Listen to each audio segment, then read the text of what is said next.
Hi friends, welcome to my channel simply sisters. ఈరోజు ఇంకొక frock అయితే స్టిచ్చింగ్ వీడియో అయితే చూపిస్తానండి. ఏంటి అన్నీ ఒక్కసారి ఫ్రాక్స్ కుడుతున్నారు అనుకుంటున్నారా? డాడీ అయితే ఒక అర్జెంట్ పని మీద అయితే భీమవరం అయితే వెళ్తున్నారండి. అందుకోసం అని చెప్పి అక్క వాళ్ళ పాపకి వైట్ ఫ్రాక్ కుడతానని లాస్ట్ టైం చెప్పాను కదండి. ఒక 1 మంత్ అయితే అవుతుంది ఈ శారీ తీసుకొని మీషోలోనే తీసుకున్నాం.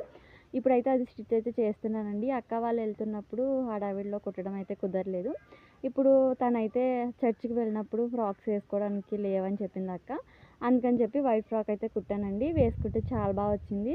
చాలా ఫాస్ట్గా కూడా కుట్టాను, ఎందుకంటే డాడీ ఈవినింగ్ వెళ్ళిపోతా అని చెప్పారు. అందుకే దానికోసమని చాలా ఫాస్ట్గా అయితే కుట్టేశానండి. చాలా బాగా అయితే వచ్చింది ఫ్రాకు. సేమ్ నా సైజు తన సైజు ఒకటే కాబట్టి ఎటువంటి కొలతలు లేకుండా కుట్టినా నేను వేసుకుని అయితే ట్రై చేశాను. నాకు కూడా చాలా బాగా వచ్చింది. శారీస్ అయితే ఇంకా ఉన్నాయండి. రోజుకొకటి అలా కుట్టుకుంటూ ఉంటాను. మీకు కూడా తప్పకుండా వీడియోస్ అయితే పోస్ట్ చేస్తాను. ఈ ఫ్రాక్ నచ్చితే like, share, subscribe. Thank you.